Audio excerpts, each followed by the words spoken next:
कामाक्षी देवी की जय। ओम श्री मात्रे नमः। 96வது ஸ்லோகம் ஸ்துதி சதகம்.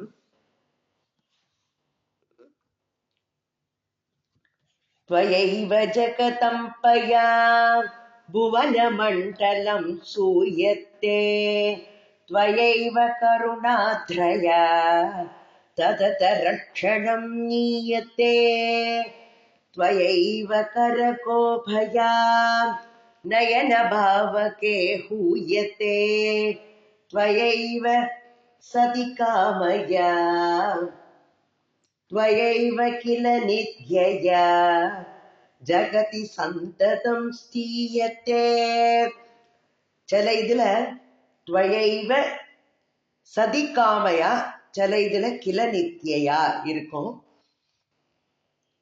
त्वयैव जगतं पया भुवनमण्डलं सूयते त्वयैव करुणात्रया ततत रक्षणं नीयते त्वयैव करकोपया नयनपावके हूयते त्वयैव किल नित्यया जगति सन्ततं स्थीयते.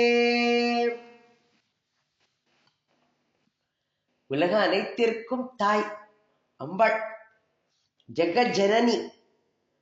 त्वयैव ஜகத் அம்பயா புவன மண்டலம் சூயத்தே அப்படிங்கிறார். உலக அனைத்திற்கும் தாய், உன்னாலத்தாமா புவன மண்டலமே, நீதான் எல்லாவற்றையும் படைத்தாய். புவன மண்டலம் சூயத்தே, நீதான் எல்லாவற்றையும் படைக்கின்றாய், உலகம் முழுவதையும்.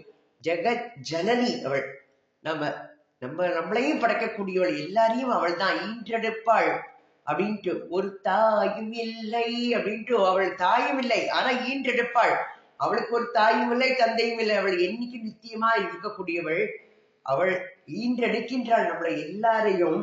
அப்பேற்பட்டவள். புவன மண்டலம் சூயத்தே त्वयैव கருணா ஆத்ரயா ததத ரட்சணம் நீயத்தே.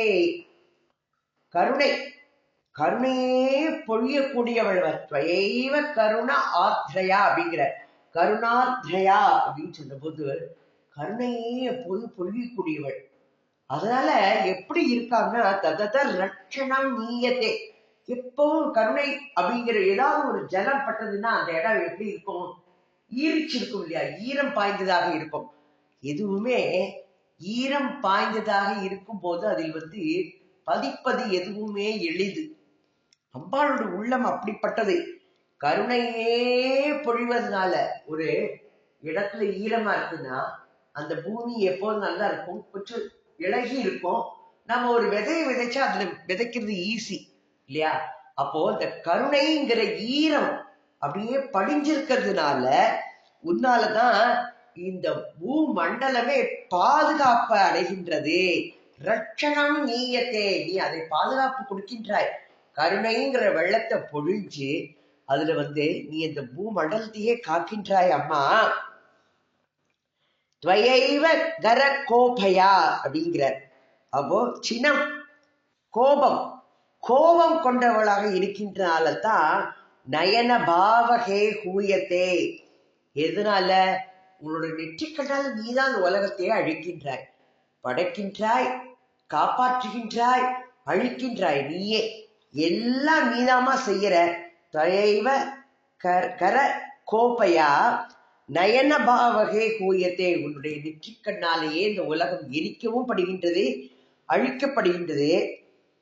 त्वयैव கில நித்யயா, நித்தியம் எப்பொழுது இருக்கக்கூடியவள், எப்பொழுதுமே இருக்கக்கூடியவளான உன்னாலதான் இந்த உலகத்துல எப்பொழுதும் இடையராது நிலை பெற்றிருப்பது என்கிறது நடந்து கொண்டே இருக்கின்றதுமா.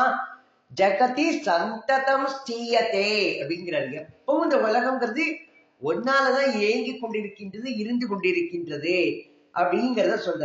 அப்போ நீதான் உலகங்கள் தோன்றும் முன்னாலும் இருக்கும் நித்திய பொருள். உன்னிடமிருந்தே உலகங்கள் தோன்றி உன்னுடைய கருணையினாலேயே வாழ்ந்து உன்னுடைய கோபத்தீனால அழிந்தும் போகின்றது. அதனால நீ எப்படி இருக்க? தனித்து நிலை பெற்றிருக்கும் பொருளாகவே நீ இருக்கின்றாய். எல்லாவற்றையும் படைத்தாலும் எல்லாவற்றையும் சாராதவளாக அப்பாலுக்கும் அப்பாலாய், அணுவுக்கும் அணுவாய், எங்கும் நிறைந்து அப்பாலுக்கும் அப்பாலுமாய் இருக்கக்கூடியவள். ஆனால் அவள் எல்லாத்தையும் படைத்தாலும் அவள் எது தான்கிற எண்ணம். லலிதா சஹஸ்ரநாமத்துல எல்லாம் பார்த்தோம்.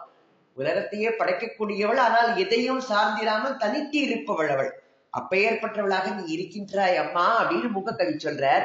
அப்ப அவளுடைய உள்ளம் எப்படி இருக்கே? எப்பவும் அந்த தயை, கருணைங்கிற ஈர கசிவு உள்ளதாக. உலகத்தையே அதனால உலகமே ரட்சிக்கப்படுகின்றது. ஊழிக்காலத்துல தேவியோட நெற்றி கண்ணுக்கு இந்த உலகமே எப்படியாகி எரிக்கப்படுகின்றது, வேள்வியாக எரிக்கப்படுகின்றது. உலகங்கள் தோன்றுவதற்கு முன்பும் தோன்றிய போதும் அழிந்த பின்னும் நித்திய பொருளாக சாஸ்வதமாக அம்பாள் அம்பாள் தான் நிலை பெற்று இருக்கின்றாள். லலிதா சஹஸ்ரநாமத்துல முதல் 3 நாமாக்கள் ஸ்ரீமாதா, ஸ்ரீ மகாராஜ்னி, எல்லாருக்கும் சகல உயிருக்கும் உலகுக்கும் தாய், சகல உயிருக்கும் தாயல்லவோ அம்பல் நீ இறங்க என்னில் புகழ் ஏது. அப்பேற்பட்டவள் சகல உயிருக்கும் உலகுக்கும் தாயாக இருக்கக்கூடியவள். இந்த உலகத்தை படைத்து அது உயிர்களையும் காத்து எப்படி மகாராஜ்னி அப்பேற்பட்டவள் அரசனை போல ரட்சணம் பண்ணுகின்றாள், ரட்சிக்கின்றாள். ஸ்ரீம சிம்ஹாசனேஸ்வரி, சிம்மாசனத்தில் அமர்ந்து உலகத்தையே ஆளுகின்றவள். ஒரு குடையின் கீழ் யார் யாருக்கு என்னென்ன கொடுக்கணுமோ அதெல்லாம் அவள் ராஜா, ஸ்ரீ மகாராஜ்னி. நமக்கு என்ன கிடைக்கணுமோ அதை கொடுப்பா, என்ன தண்டனைனாலும் அதை உடனே கொடுத்துடுவா. அவர் அப்பேற்பட்டவள்.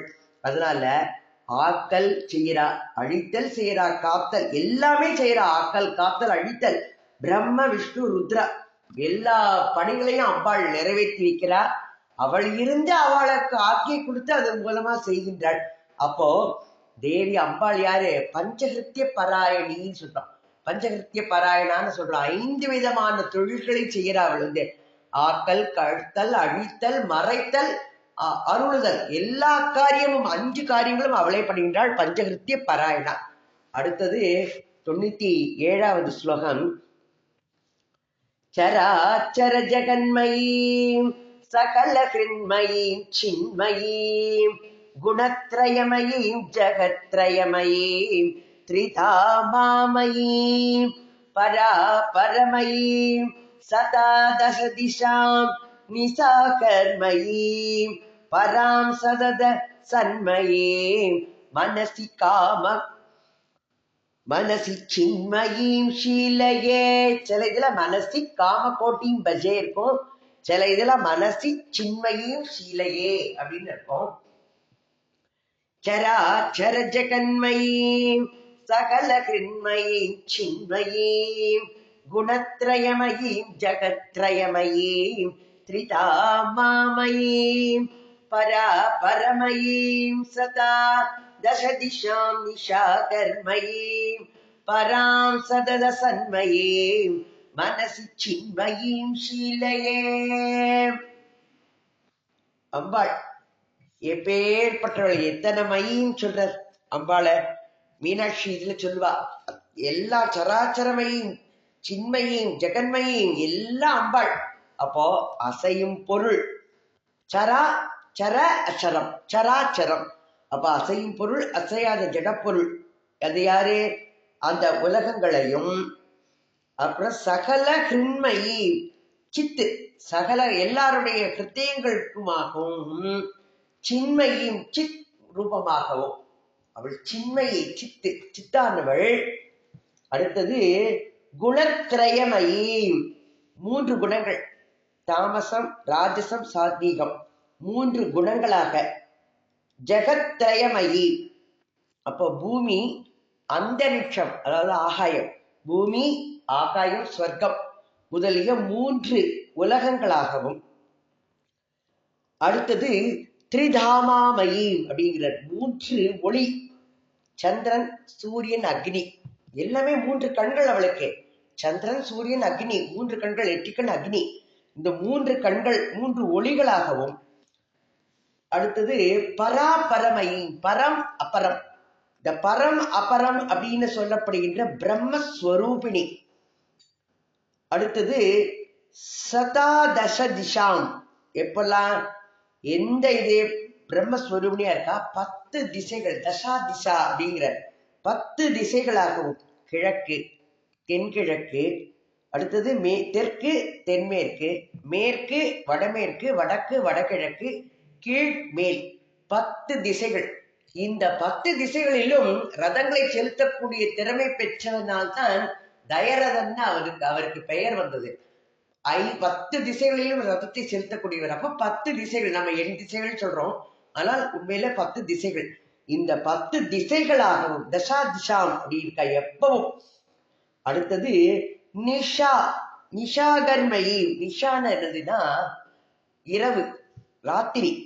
அப்ப இரவு பகல் இரண்டும் ஆகியும், அதனாலதான் நிஷான பேர் வைக்கிறது தவிர்க்கணும்பா. நிஷானா இருட்டு, உஷான வைக்கலாம், உஷான உதய காலம், நிஷானா இருட்டு. அதனால எல்லாரும் இப்ப பேர் நல்லா இருக்குங்கிறதுக்காண்டி நிஷான்னு வச்சிடறா.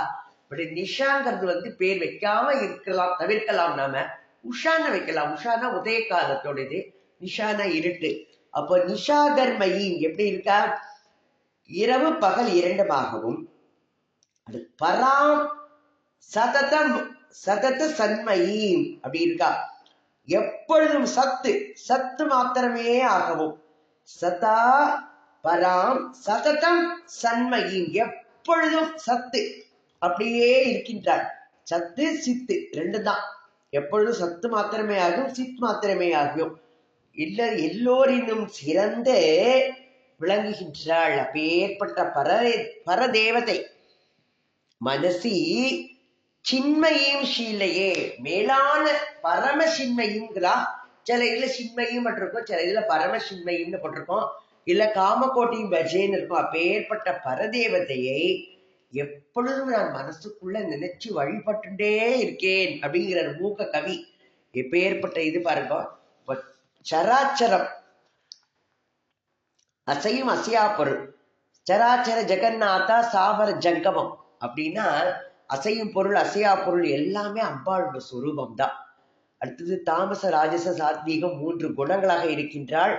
பூமி ஆகாயம் சொர்க்கம் 3 உலகங்கள், சந்திரன் சூரியன் அக்னி 3 ஒளி, பரம் அபரம் என்கின்ற பிரம்மஸ்வரூபிணி. கிழக்கு தென்கிழக்கு தெற்கு தென்மேற்கு மேற்கு வடமேற்கு வடக்கு வடகிழக்கு. அடுத்தது இந்த மேல் கீழ் 10 திசைகள். அடுத்தது அஷ்டதிக் பாலகர்கள், அதாவது இந்திரன் அக்னி யமன் நிருதி வருணன் வாயு குபேரன் ஈசானன் அப்படிங்கிற அஷ்டதிக் பாலகர்கள். மேல் அந்தரிக்ஷம், கீழ்ங்கிற பூமி. இப்படி தச திக்குகளாகவும் இரவாகவும் பகலாகவும் அம்பாளே இருக்கின்றாள். தேவி எப்படியெல்லாம் காலமாகவும் காலத்தை கடந்தவளாகவும், அதாவது கால அதீதமாகவும் இருக்கின்றாள். சத்து சித்து ஸ்வரூபமாக இருக்கின்றாள். அதாவது சத்து என்கிற சிவரூபம், சித்துங்கிறது தேவி ஸ்வரூபம். இந்த இரண்டும் சேர்ந்து சச்சிதானந்தம ஸ்வரூபமாக எல்லாவற்றிலும் சிறந்து விளங்குகின்ற தேவதை. அந்த தேவி எப்பொழுதும் நம்முடைய உள்ளத்தில் நிலை பெற்று இருக்கட்டும்னு மோக கவி வேண்டிக்கிறார். அடுத்தது 98வது ஸ்லோகம் பார்க்கலாம்.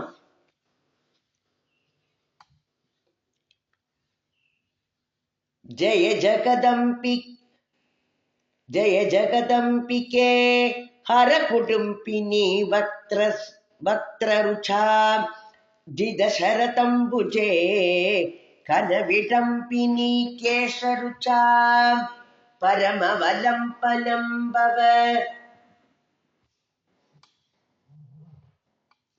பரமவலம்பலம் குரு சதா பரரூபதரே மம கத சம்பிதோ ஜடிமடம் பரதாண்டவினக. சில இதுல பரமவலம்பலம் பவ சமாதிருத காட்சி பொரேன்னு இருக்கும், பரமவலம்பலம் குரு சதா பரரூபதரேன்னு இருக்கும். ரெண்டுமே சரிதான். ஜெய ஜகதம்பிகே சதி ஜகதம்பிகேன்னு இருக்கும். ஜெய ஜகதம்பிகே ஹர குடும்பினி வக்த்ரருச்சா ஜித சரதம்புஜே கனவிடம்பினி கேசருச்சா परमवलम्बनं गुरु सता पररूपतरे मम कथ संवितो जडिमडं परताण्डविनक. அம்பாளுக்கு ஜெய ஜெகதம்பிகே ஜெய போற்றி சொல்ற. போற்றி அம்மா ஜெகதம்பிகே, இந்த உலகத்தை எல்லாம் ஈன்ற அன்னையே தாயே, ஜெகத் ஜனனி ஜெகத் மாதா ஜெகதம்பிகே, ஹர குடும்பினி. ஹரன் யாரு? சிவன். சிவனுடைய ஹரதேவரின் வாழ்க்கை துணைவியே ஹர குடும்பினி. பக்திரருச்சா ஜிதசரதம் புஜே. அப்ப பக்திரம் இது இதுல முகத்துல திருமுக மண்டலம், அதுல சரக்காலத்து சந்திரனை வென்றவள். அப்போ அவளோட அம்பாளோட முகம் ஒளி வீசுகின்றதான் சந்திரன் முகம். அதை விட சரத்காலத்து சந்திரன், இந்த பௌர்ணமி நிலா, அந்த சந்திரனையே இந்த தாமரை மலர் அதை வென்றவளே அப்படிங்கிற. அம்பாளுடைய முகம் தாமரை, சந்திரன் சரத்காலத்து சந்திரனையே வென்றவள் மாதிரி இருக்கா. அப்படி ஒரு ஒளியோட அதையே பழிக்கின்றவளாக இருக்கின்றவளே. அடுத்தது கேசருச்சா. எப்படிப்பட்ட கனவிடம்பினி கேசருச்சா. கூந்தல், அவளுடைய கூந்தல் எப்படி இருக்கான்? பளபளப்பா. சௌந்தரலகரியில பார்த்திருப்போம் அம்பாளோட கூந்தலோட வர்ணனையை சொல்லும் போது. அப்ப கூந்தலனோட ஒளியினால மேகங்களையே பழிக்கின்றவளாக, மேகம் கருநீல கருநீர கூந்தல் அப்படின்னு பாடுவா. இதுல கூட கவிகள்லாம் எடுத்து பாடுவா. அப்போ அந்த மேகத்தையே பழிக்கக்கூடியதாக இருக்கின்றதா அம்பாளுடைய கூந்தல். அடுத்தது மிகச் சிறந்ததான வடிவம் கொண்டவள் அம்பாள். மிகச் சிறந்த எப்பேற்பட்ட பரம்பொருள் கடவுள் அவள். அந்த வடிவத்தை உடையவள். இயற்கையாக உள்ள சம்பித் ஞானத்தை, நம்மளுக்கு எல்லாம் சம்பித் ஞானம் இயற்கையில உண்டு. ஆனா நம்மளுக்கு அதனால என்ன ஆறோம்? அதெல்லாம் அது போய் ஜடத்தனம் அப்படிங்கிற அஜானத்தினோட நம்ம தள்ளாடிக்கிட்டு இருக்கோம். அது மூடி இருக்கு. நம்மள்ட்ட ஞானம்ங்கிறது இருக்கு, அந்த ஞானத்தை மறைச்சிட்டு எது இருக்கு? அஜானம்ங்கிற இருள் மூடி இருக்கு. அப்போ அப்பேற்பட்ட மூடி, அதனால எனக்கு மனசுல சஞ்சலம் ஏற்படுகிறது, தள்ளாடுகின்ற எனக்கு எப்பொழுதும் எது எனக்கு உதவி பண்ண அப்படிங்கிறார். எப்படி? உன்னுடைய திருவடி அப்படிங்கிற சிறந்ததொரு ஊன்று போல எனக்கு கொடுத்து என்னை நீ எனக்கு உதவி செய்வாய் அப்படின்னு வேண்டிக்கிறார். அப்போ அனைத்து உலகத்தையும் ஈன்ற தாய், ஹரதேவரின் துணைவி பத்தினி, சதாசிவ குடும்பினி அப்படின்னு சொல்றோம். அப்படி அவளோட ஒளி முகிந்த முகம் சரத்கால சந்திரனையே பழிக்கிற மாதிரி இருக்கு. தாமரையை பழிக்கும் முகம் கொண்டவள், கூந்தலோட காந்தியினால மேகங்களை பழிக்கின்றவள். அப்பேற்பட்ட சிறந்த காமாட்சி அவள். அவள் சிவன் அதுக்குள்ளேயே சச்சித்து இல்ல சொல்றோம் இல்லையா, தட்சிணாமூர்த்தி. சிவனே இருக்கா, தட்சிணாமூர்த்தியிலும் தேவியும் இருக்கின்றாள். அப்போ சம்பித் அப்படிங்கிற பரிபூர்ண ஞான ஸ்வரூபிணி அவள். அப்போ நம்மளுக்கு இந்த அஜானத்தினால தள்ளாடிட்டு இருக்கோம் இல்லையா, அதனால நமக்கு அவளுடைய திருவடிகளை ஒரு ஊன்றுகோல் போல கொடுத்து நம்ம எல்லாம் காப்பாற்றி நம்மளை கரை சேர்க்கணும், இந்த பவக்கடலை தாண்ட வைக்கணும் அப்படிங்கிறது. இதை தாண்ட வைக்கணும் அம்பாள் ஒரு ஊன்றுகோலா இருந்து அவளுடைய திருவடி தாமரைகள் அப்படிங்கிற ஊன்றுகோலை நமக்கு கொடுத்து இந்த பவக்கடலை நாம கடக்கிறதுக்கு அம்பாள் உதவி செய்யணும், நீ எனக்கு உதவியணும் அப்படின்னு மூகக்கவி வேண்டிக்கிறது அம்பாள்கிட்ட. அடுத்தது 99வது ஸ்லோகம் பார்க்கலாம். புவன ஜனனி பூஷா பூதச்சந்திரே நமஸ்தே கலுஷமணி கம்பாதீரகே நமஸ்தே நிகில நிகமமவேத்யே நித்யரூபே நமஸ்தே பரசிவமயி பாசேதஹஸ்தே நமஸ்தே. புவன ஜனனி பூஷா பூதச்சந்திரே நமஸ்தே கலுஷமணி கம்பாதீரகே நமஸ்தே நிகில நிகமவேத்யே நித்யரூபே நமஸ்தே பரசிவமயி பாசேதஹஸ்தே நமஸ்தே. அம்பாளுக்கு நமஸ்காரம். எல்லாம் புவனங்களை பெற்ற அன்னையே, புவன ஜனனி, இந்த உலகத்தை எல்லாம் ஈன்றெடுத்த தாயே, ஜனனி அன்னையே, பூஷா பூத சந்திரே, எதை வச்சுட்டு இருக்கா? சந்திரனை தலைக்கு அணியாக கொண்டவள் அவள். அப்படிப்பட்ட உனக்கு நமஸ்காரம். கலுஷ சமனி, கலுஷ பாவங்களை எல்லாம் அதையெல்லாம் சமன்படுத்துறவள். அப்படின்னா என்ன அர்த்தம்? போக்கடிப்பவள். எங்க இருக்கா? கம்பா நதிக்கரையில தன்னுடைய வீடா கொண்டவளே, உனக்கு நமஸ்காரம். அடுத்தது நிகில நிகம வேத்யே, எல்லா வேதங்கள், எல்லா வேதங்களாலும் உணர்த்துவதற்கு உரியவளே, எப்பொழுதும் நித்திய ரூபே, எப்பொழுதும் என்றைக்கும் மாறாத, விகாரமே அடையாதவள். எப்படி முதல்ல இருந்தாலோ அதே மாதிரி என்றைக்கும் இருக்கக்கூடியவள், நித்திய ரூபே, எப்பொழுதுமே ஒரே வடிவம் கொண்டவளே, உனக்கு நமஸ்காரம். அடுத்தது பரசிவமயி, பரமசிவனாகவே இருக்கக்கூடியவள், அப்பேற்பட்டவள், அவளுக்கு நமஸ்காரம். அடுத்தது பாசச்சேதகஸ்தே, எதை பண்றா? பாசத்தை அழிக்கக்கூடியவள், வேரோடு அறுக்கக்கூடியவள். பாசத்தையும், அதாவது கோடரியையும் அங்குசத்தையும் கையில் கொண்டு உடையவளே, பாசங்களை அறுக்கும் திரு கைகளை உடையவளே, உனக்கு நமஸ்காரம். பாசச்சேதஹஸ்தே, சேதம் பண்ணக்கூடியவள், பாசத்தை எல்லாம், அதாவது அந்த பாசத்தை அந்த கோடரி அதை கொண்டு அங்குசத்தையும் ஏந்தி நம்முடைய எல்லா விதமான பற்று பாசம் எல்லாத்தையும் அறுத்து எடுத்து நம்மளை மோட்சத்துக்கு கொண்டு போகக்கூடியவள் அவள். அப்பேற்பட்டவளே, உனக்கு நமஸ்காரம் அப்படின்னு வேண்டிக்கிறார். உலக அனைத்தையும் பெற்றவள். எப்படிப்பட்டவள்? கன்னி. உலக அனைத்தும் படைத்தாலும் அவள் என்றும் கன்னியாக இருக்கக்கூடியவள். இதை அடிக்கின்றிருக்கா? பூஷா பூத சந்திரே. பூஷா அப்படின்னா அந்த துண்டு சொல்லுவாள், அந்த நிலா, அந்த துண்டு பிறையை, நிலாவை தலைக்கு அணியாக கொண்டவளே, தாயே, உனக்கு நமஸ்காரம். பாவங்களையும் அதனால ஏற்கக்கூடிய தோஷங்களையும் அழிப்பவள். கம்பா நதிக்கரையில் தன்னை, அதையே தன் கோவில், அதாவது காஞ்சிபுரம் கம்பா நதிக்கரையில தானே இருக்கிறது இல்லையா, அதனால அந்த கோவில் கொண்டவள் காமாட்சி, அது உனக்கு நமஸ்காரம். அந்த தாய்க்கு எல்லா வேதங்களுமே அம்பாளையே சோஸ்தனம் பண்றது. வேத வேத்யா, வேதங்களால் அறியத்தக்கவள், எப்பொழுதும் நிலைத்து நிற்பவள். அதனால அப்பேற்பட்டவளுக்கு நமஸ்காரம். சிவனும் நீதான், உன்னிலேயே நான் சிவத்தை பார்க்கிறேன், சிவத்தில் உன்னை காண்கின்றேன். சத்தை விட்டு பிரியாத சித்தாக பாசத்தையும் அங்குசத்தையும் கைகளில் ஏந்தி, பாசகஸ்தா பாசகந்திரி, லலிதா சாஸ்திரநாமம் பார்த்திருக்கோம், 810வது நாமம், 11வது நாமத்துல. அப்ப அந்த பாசங்களையே, அந்த அவித்தியை அழிப்பவள். அப்பேற்பட்ட அம்மா தேவி காமாட்சி, உனக்கு அனந்த கோடி நமஸ்காரங்கள்மா அப்படிங்கிறார். எத்தனை நமஸ்காரம் பண்ணாலும் நம்மளுக்கு தீராது. அம்மாவை நமஸ்காரம் பண்ணிட்டே இருக்கலாம் அம்பாளை, அப்பேற்பட்டவளாக இருக்கக்கூடியவள். அடுத்தது 100வது ஸ்லோகம். காஞ்சி காஞ்சி புரமணி விபஞ்ச சீலய ஹர்ஜரி சிரக்கம்பா கம்பா வசதீர் அனுகம்பா ஜலநிதிகி கணஷ்யாமா ஷ்யாமா கடின குச்சசீமா மனசி மே பிரிகாட்சி காமாட்சி ஹர நடன சாட்சி விஹரதாம்.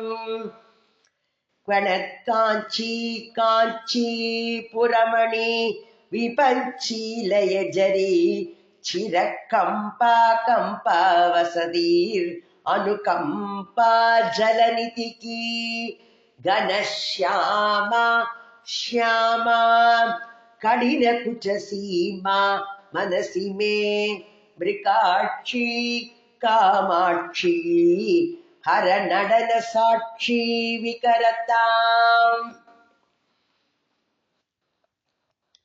இப்போ ஒலிக்கின்ற சப்தம் சப்திக்கின்ற காஞ்சி அப்படிங்கிற உத்தியானத்தை அணிந்தவள். காஞ்சி காஞ்சி புரமணி விபஞ்சீலயகரி, விபஞ்சீலய ஜரி அப்படின்னு சொல்றாரு. அப்ப காஞ்சிபுரத்துல மாணிக்க மணியாலான வீணையோட லயத்தோட விபஞ்ச விபஞ்சியா காயந்தி. அப்ப விபஞ்சி அப்படின்னா வீணை. நம்ம சௌந்தர்யலகரில் பார்த்தியான் அம்பாள் சரஸ்வதி தேவி வீணை வாசிச்சுட்டு போது ஆஹா பேஷ் அப்படின்னு சொல்லும் போதே சரஸ்வதி அப்படி வீணைய உரைய போட்டு மூடிட்டா. அப்ப விபஞ்சியானா விபஞ்சி அப்படின்னா வீணை. அப்போ காஞ்சிபுரத்துல காஞ்சிபுரமணி விபஞ்சியிலைய ஜரி அப்படிங்கிற. அப்ப காஞ்சிபுரத்துல மாணிக்க மணியாலாகிய வீணையின் அந்த லயத்தோடு இசையோடு கூடிய ஒலிப்பெருக்கால் இன்புற்று சிரக்கம்பா. சிரக்கம்பான தலையை அசைக்கின்றவள். சிரம்ன தலை, கம்பான அசைக்கின்றது. அப்போ சிரக்கம்பம் செய்கின்றவள், தலையை அசைக்கின்றவளும் கம்பா வசதி அப்படிங்கிற கம்பையின் கரையிலே வாழ்கின்றவள். அணுகம்பை, அணுகம்பா ஜலநிதிக்குன்னா அணுகம்பை அப்படிங்கிற கருணை நிறைந்த கடலானவள் அம்பாள். அதத்தான் அணுகம்பா ஜலநிதிக்கு. அடுத்தது கனஷ்யாமா. கனஷ்யாமா கனம்னு கருப்பு நிற, ஷியாம வர்ணம் இது மேகம். அந்த மேகத்தை போன்ற கரு நிறம் உடையவள். அடுத்தது ஷியாமா. ஷியாமான இளம் பிராயம். அப்போ அந்த இளம் எப்படி சொல்ற பாருங்க, கனஷ்யாமா ஷியாமா. என்ன அழகான ஒரு கவித்துவம் இதுல. அவர்களோட கருநிறம் உடைய மேகத்தை போன்றவள் ஷியாமா அப்படிங்கிற இளம் பிராயத்தினவள். அடுத்தது கடின குச்ச சீமா, கடினமான ஸ்தனங்கள். அந்த கொங்கை தலத்தை உடையவள். அம்பாளோட ஸ்தனங்களை மலைக்கு ஒப்பிட்டு சொல்லியிருக்கா. அப்படிப்பட்ட கருணையினால நிறைந்தது அவளுடைய ஞானம்ங்கிற குடம். அது அமிர்த கல்சம். அப்ப அந்த கடினமான கொங்கை தலத்தை உடையவள். அடுத்து மிருகாட்சி காமாட்சி. மிருகம்னா மான். அந்த மானின் விழிகளை போன்ற விழிகளை உடையவள் காமாட்சி. அடுத்தது ஹர நடன சாட்சி.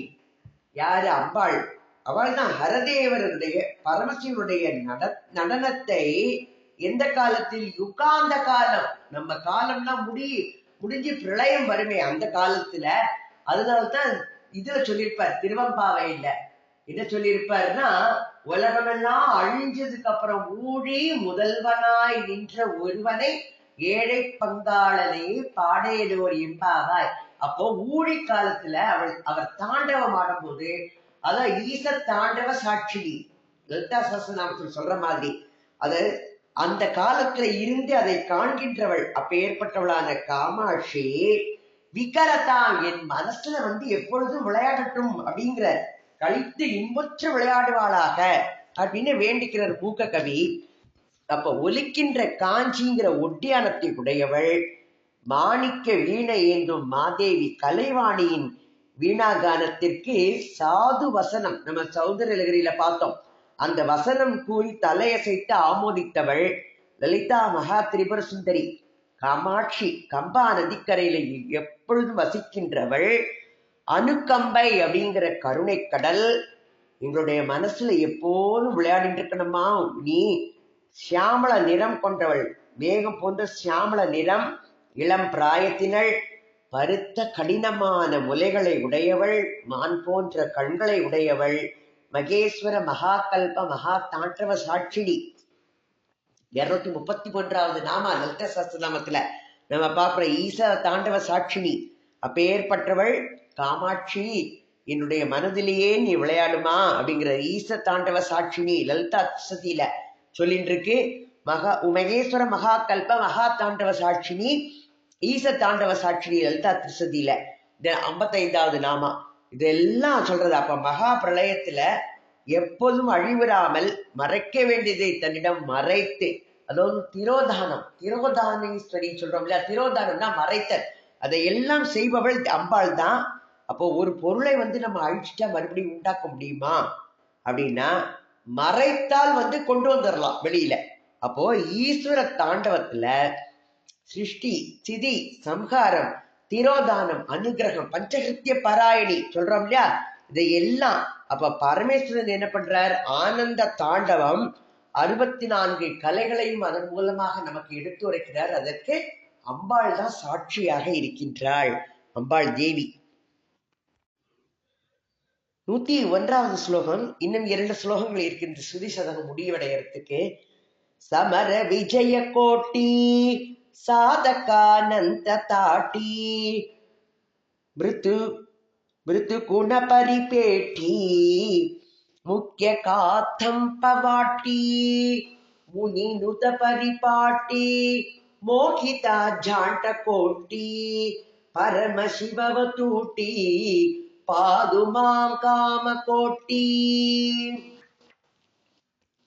ಸಮರ ವಿಜಯ ಕೋಟಿ ಸಾಧಕಾನಂದ ತಾಟಿ ಮೃದುಗುಣ ಪರಿಪೇಟಿ ಮುಖ್ಯ ಕಾತಂಪವಾಟಿ ಮುನಿನುತ ಪರಿಪಾಟಿ ಮೋಹಿತ ಜಾಂಟ ಕೋಟಿ ಪರಮ ಶಿವವತೂಟಿ பாதுமாம் காம கோட்டி. இந்த 2 ஸ்லோகங்கள் அம்பாளை பத்தி அந்த முடிக்கிறதுக்கு முன்னால ஒரு இதா சொல்ற. அம்பாள் எப்பேற்பட்டவள்? சமர விஜயம். சமரம்னா போர், விஜயம்னா வெற்றி. அப்போ போரிலே வெற்றிக்கு எல்லை கோடி நம்ம சொல்லுவோம், தெருக்கோடிவோம். அப்ப தெரு கடைசி இல்லையா? அப்ப கோட்டி அப்படின்னா அதுக்கெல்லாம் எல்லை. இந்த தெருவுக்கு எல்லையாக இருக்கின்றது. தெருக்கோடியில பாத்தீங்கன்னா தெரியும் அப்படின்பா, அந்த கரை கோடியில இருக்கு அப்படின்பா. அப்ப அது எல்லையாக இருக்கின்றது. அப்ப போரிலே பெறும் வெற்றியின் பேர் எல்லை, பெரிய எல்லையாக இருக்கக்கூடியவள். அடுத்தது என்ன சொல்ற? சாதகானந்த தாடி அப்படிங்கிற, தன்னை உபாசிக்கின்ற சாதகர்களுக்கு ஆனந்த பெருக்காக இருக்கக்கூடியவள்.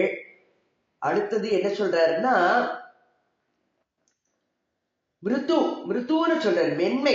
மிருதுன்னு தெரியுமில்ல, மிருதுவா இருக்கு. ஏதாவது ஒண்ணு சாப்பிட்டா ஏப்பா என்ன சாப்பிட்டா இருக்க, என்ன மிருதுவா இருக்கு அப்படிம்போம்.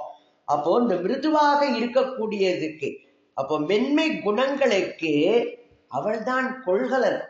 அவள்கிட்ட தான் எல்லாமே நினைஞ்சிருக்கு. மிருது குண பரிபேட்டி அப்படிங்கிறா.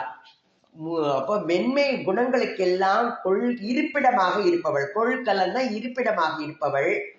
கடப்ப மரங்களை உடைய பூம்பொழில் கதம்ப வாட்டி அப்படிங்கிறார். என்ன சொல்றார்? முக்கிய காத்தம்ப வாட்டி. அப்போ அந்த கடப்ப மரங்களை உடைய பூம்பொழிலை முக்கியமான கதம்ப வனப்பிரியார் அப்படின்னு சொல்றோம். காதம்பினி எல்லாம் சொல்றோம் இல்லையா? அம்பாளை கடம்ப மலரில் அவள் விருப்பம் கொண்டவள் காதம்பினி. அது குஷ்மப்பிரியா. அந்த கடம்ப மலர்கள் கதம்ப வனத்தில் வசிப்பவள். அப்பேற்பட்ட அந்த கடம்ப மரங்களுடைய பூம்பொழிலை தன்னுடைய வாசஸ்தலமாக கொண்டவள். அடுத்தது முனினுத பரிபாடி. முனி ஜனங்கள், முனிவர்களால இடைவிடாமல் சோஸ்திரம் படக்கூடியவள், நன்கு ஸ்தோஸ்திரம் பண்ணக்கூடியவள். மோகிதா ஜாண்ட கோடி. கோடி பிரம்மாண்டங்கள் எல்லாவற்றையும் தன்னுடைய அழகால மயக்கக்கூடியவள், மோகம் அடைய செய்யக்கூடியவள். கோடி பிரம்மாண்டங்களையும் அழகால் மயக்குகின்றவள். பரமசிவ தூட்டி. எப்படி? பரமசிவனுடைய பத்தினி. அப்பேற்பட்டவள் காமகோட்டி. அவள் என்னை காத்தருளட்டும் அப்படின்னு வேண்டிக்கிறார். அப்போ இதெல்லாம் போரிலே வெற்றி அந்த எல்லையாகவும், தன்னை உபாசிப்பவர்களுக்கு ஆனந்தத்தை கொடுப்பவள், மென்மையான குணங்களுக்கெல்லாம் இருப்பிடமானவள், பெட்டியானவள். அடுத்தது கொள்கலனாய் இருப்பவள். உயர்ந்த கற்பக மரம், அது என்னது? கடம்ப தோட்டமானவள். அதுதான் சொல்லுவ கடம்பவன வாசினி. அவையர் அப்பேற்பட்டவள், அந்த தோட்டமாக இருக்கக்கூடியவள்.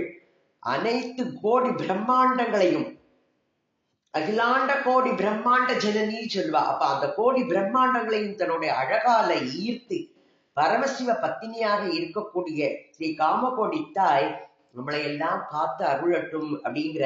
அப்போ கடம்ப மரங்களை உடைய பூம்பொழில் தேவியின் இருப்பிடம் எந்த இடம்? ஸ்ரீநகரம். கதம்ப வனம், தெய்வ விருட்சங்கள் நிறைந்த காடு. அதுக்கு நடுவில் தான் இருக்கு. சிந்தாமணி கிரகத்துல, ஸ்ரீநகரத்துல சிந்தாமணி கிரகத்துல கதம்பவன், அதுக்கு மத்தியில இருக்கக்கூடியவள். அவள் அத்தகைய தேவி. யாரு? முனிவர்கள், சித்தர்கள், சாரணர்கள் எல்லாருமே அம்பாளை போய் இடைவிடாம சொஸ்தனம் பண்ணிட்டே இருக்கா. அவளோட காலடியில வணங்கிட்டே இருக்கா. நம்ம நிறைய பார்த்துட்டோம். அது அவளோட கிரீடங்கள்னால அம்பாளோட பாதங்களை வணங்கிட்டே இருக்கான்ட்டோம். அப்பேற்பட்டவள் என்னையும் காத்தருள்வாள், அருளட்டும் அப்படின்னு வேண்டிக்கிறார் மூககவி. அடுத்தது 102வது ஸ்லோகம். இமம் பரவரப்ரதம் பிரகிருதி வேஷலம் பாவன பாவனம் பராபரசிதாகிருதி பிரகடன பிரதீபாயிதம் ஸ்தவம் படதி நித்யதா மனசி பாவயன்னம்பிகா ஜபைரலமலம் மகைஹி அதிக தேக சம்சோஷணைஹி. இமம் பரவரப்ரதம் பிரகிருதி பேஷலம் பாவனம் பராபரசிதாகிருதி பிரகடன பிரதீபாயிதம் ஸ்தவம் படதி நித்யதா மனசி பாவயன்னம்பிகா ஜபைரலமலம் மகைஹி அதிக தேக சம்சோஷணைஹி. பரவரப்பிரதம், இமம் பரவரப்பிரதம், சிறந்த வரங்களை எல்லாம் கொடுப்பவள். பிரகிருதி பேசலம், இயற்கையாகவே அழகு வாய்ந்தவள். அடுத்தது எல்லா படிப்பவர்களை எல்லாம் பராபரசிதாகிருதி, பரிசுத்தகர்களாக செய்பவள். பரம் அபரம், பரா அபரம், அந்த பரம் அபரம் என்கிற சித் வடிவம் கொண்டவள். நல் விளக்கு, நல் விளக்கம், பிரகடன பிரதீபாயிதம், பிரகடனம் விளக்குவதற்கு நல் விளக்கமாக இருக்கின்றவள். சித் வடிவம் கொண்டது, விளக்குகின்ற நல் விளக்கமாகியது. அப்பேற்பட்ட இந்த சோஸ்திரத்தை அம்பிகையை மனதில் ஸ்தவம் படதி நித்தியதா, டெய்லி சொல்லணுங்கிற இந்த சோஸ்திரத்தை அம்பிகையை மனதிலே போற்றிக் கொண்டு எப்பொழுதும் சொல்லிக்கொண்டே இருந்தால் ஜபங்களே செய்ய வேண்டாம். பாவயன் ந அம்பிகா அப்படிங்கிற ஜபங்கள் செய்ய வேண்டியதில்லை. யாகங்கள் ஜபை அலமலம், ஜபைகி அலமலம், அப்போ யாகங்களை செய்ய வேண்டியது இல்லை. உடலை அதிகமாக வாட்ட வேண்டியதும் இல்லை. அதிக தேக சம்சோஷனைகி, தேகத்தை அதிகமா வாட்ட வேண்டாம். அப்ப என்ன சொல்றா, அந்த இதனால பலன் இல்லை. அதிகமாக தேகத்தை வாட்டி செய்யும் தவங்கள்லாம் நீ செய்யவே வேண்டாம். அம்பாளோட இந்த ஸ்லோகத்தை நீ டெய்லி சொல்லிட்டு இருந்தாலே உனக்கு எல்லா விதமான பலன்களும் கிடைக்கும். அது எதுவுமே நீ உடலை வருத்தும் தவங்கள் செய்ய வேண்டாம், எதுவும் செய்ய வேண்டாம். இந்த ஸ்லோகத்தை நித்தியம் சொல்லுங்கோ அப்படிங்கிற மூககவி. நாம அதை சொல்லுவோமே. நம்மளுக்கு இந்த பாடல் பலஸ்துதியா சொல்லப்பட்டிருக்கு. அப்போ இந்த மூக பஞ்சசதியே இது படிப்பவர்களுக்கெல்லாம் வேண்டிய வரங்கள் கொடுப்பது. எல்லாம் படிப்பவர்களை எல்லாம் பரிசுத்தமாக்கி தூய்மையானவர்களாக ஆக்குவது. தேஜஸ் பொருந்தியது. இந்த துதியே நம்ம மனசுல நினைச்சுட்டோம். எப்பொழுதும் மனனம் செய்து இந்த ஜபம் செய்ய வேண்டாம், தவம் பண்ண வேண்டாம். இதுவே ஜபமும் யாகமும் சொல்ற. அப்போ இந்த ஒவ்வொரு சக்தி நம்மளுக்கு சக்தியே கிடையாது இல்லையா. இந்த இவைகள்லாம் அபரம். அப்ப அம்பாள் அப்படி சுகாராத்யா, சோபனா சுலபாகாத்யா, அப்பேற்பட்டவள். சுகமாக நம்ம ஆராதிச்சா போறோம் அவளை. நித்தியானந்தத்தை கொடுக்கக்கூடியது. அதனால சோபனா அப்படிங்கிற சூலபாகத்தை எளிதில் அவளை சென்று அடையலாம் இதன் மூலமாக. அப்பேற்பட்ட தேவியை இதை சொல்லறதால நம்மளுக்கு ஒரு இது இல்லையே. டெய்லி இது சொல்லிட்டு இருந்ததால போதும். ஜபம் பண்ண வேண்டாம், யாகம் பண்ண வேண்டாம், தவம் பண்ண வேண்டாம், எதுவுமே பண்ண வேண்டாம். இதெல்லாம் சொன்னாலே அம்பாள் நம்மளை எளிதாக ஆட்கொண்டுடுவா. அவளை நம்ம எளிதா சென்று அடைஞ்சிடலாம். அவள் நித்திய ஆனந்தத்தை கொடுக்கக்கூடியவள். அதனால நாம அவளை துதித்து வேண்டும் வரங்களை எல்லாம் பெற்று வாழ்வுல சந்தோஷமாக இருக்கலாம். இதோட இந்த 3வது சதகம், ஸ்துதி சதகம்ங்கிறது நிறைவு பெற்றிருக்கிறது. நம்ம இதுல 3 சதகங்கள் இதுவரைக்கும் அம்பாளோட அனுகிரகம் எப்படி ஆரம்பிக்கிறோமே முடிக்க முடியுமாங்கிற ஒரு மனசுக்குள்ள ஒரு இது இருந்தது. 3 சதகங்கள் முடிக்கிறதுக்கு அம்பாள் அனுகிரகம் பண்ணிட்டா. ஆரியா சதகம் பார்த்துட்டோம், ஆதாரவிந்த சதகம் பார்த்தோம், இப்ப ஸ்துதி சதகமும் முடிச்சிட்டோம். அடுத்தது அம்பாள் கடாட்சம், அவளோட கடாட்சம் நம்ம மேல விழட்டும். கடாட்ச சதகத்தை அடுத்த இதுல அனுபவிக்கலாம் நாம. ஓம் ஸ்ரீ மாத்ரே நமக. ஓம் ஸ்ரீ ஆதி பராசக்தி மாதா கி ஜெய்.